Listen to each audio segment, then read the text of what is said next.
Hey everyone, today we're going to tackle a really interesting question. Why do some of the smartest, most brilliant people we know still struggle to find success? We're going to dig into some incredible lessons from a master builder, Dr. Niranjan Harandani, on how to close that gap. So let's just start with that central mystery. I mean, you've all met someone like this, right? Super smart, top of their class, degrees all over the wall, but for some reason their career just never quite takes off in the same way. What is that missing piece of the puzzle? Well, Dr. Hiranandani believes this whole success gap really boils down to two personal secrets that, honestly, any of us can use. And then, to really hammer the point home, he gives us this massive example of what happens when these secrets get ignored on the scale of an entire city. All right, let's dive into the first secret, focus. Now, I know we hear that word all the time, but for Dr. Harandani, it's not about just knuckling down for an afternoon. It's about the long game, the kind of sustained effort you need to build a real legacy, not just have one moment of glory. He has this fantastic way of putting it. He says you can be a chamatkari once. Now, a chamatkari is basically a miracle worker. And his point is just brilliant.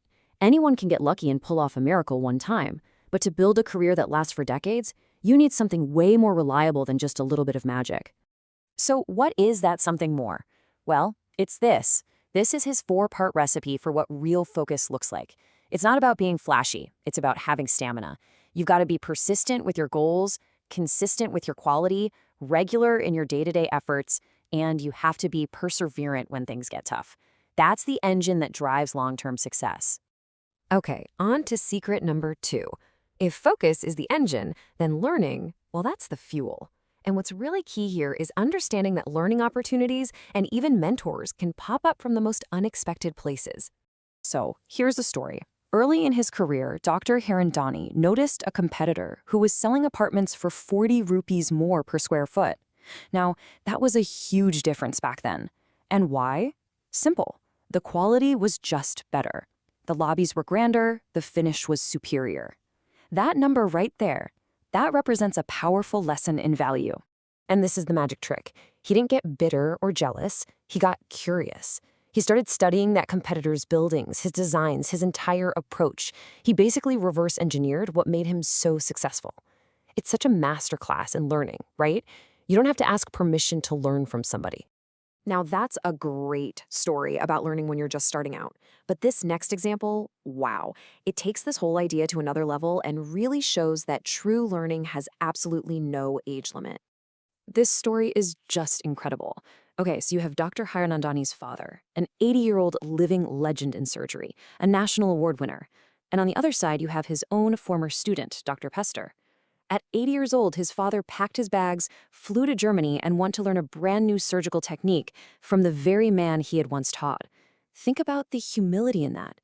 He put his ego completely aside, all for the sake of knowledge. And that's the big lesson right there. The second secret is to just never, ever stop being a student. It doesn't matter if you're 20 or 80. The most successful people out there are always the most dedicated learners. Okay, so we've got the 2 secrets for individual success: relentless focus and lifelong learning. So now, let's pull the camera way back and see what happens when an entire city has amazing ideas, but completely fails on these 2 principles. Let's talk about Mumbai. First off, you have to appreciate the sheer scale of the challenge here. Mumbai is one of India's wealthiest cities. It's the financial capital. And yet half, literally half, of its people live in slums. That's a mind-boggling statistic, and it sets the stage for a seriously ambitious plan. And the plan to fix things was, well, it was huge. We're talking hundreds of kilometers of new metro lines, massive new roads and sea bridges, a whole new airport, and this incredible goal to get rid of all the slums in less than a decade. The intention was definitely there, no question about it. It sounds like the perfect plan, doesn't it? Good intentions, solid goals, everything you need for success. So where's the catch? What's the problem here? And here it is. This is the big lesson.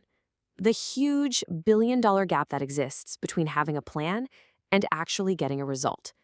It's the classic battle between intent and execution. I mean, just look at the Cross Harbor Bridge. The plan for this thing was drawn up way back in 1971. The estimated cost? 100 crores. After decades of delays, inaction, and failures to execute, it was finally built for 22,000 crores. That is the unbelievable cost of not getting things done.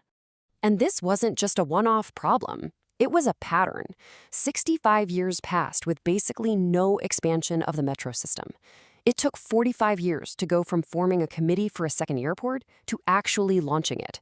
The policy to fix the slum problem? It just sat on a shelf for 22 years. The city was full of great intentions, but it lacked that focused execution to turn those dreams into reality. So this is what it all comes back to. Execution isn't just a fancy word you hear in meetings. It's a discipline.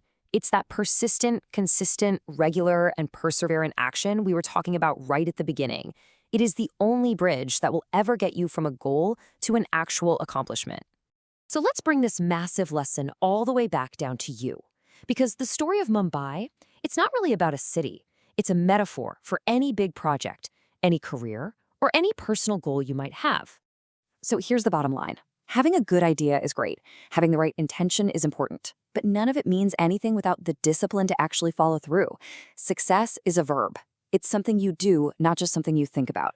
And that is the question I really want to leave you with. You already know what you want to achieve. That's your intention. But what's your plan for execution? What are the persistent, consistent, and regular steps you're going to take, starting today, to actually make it happen?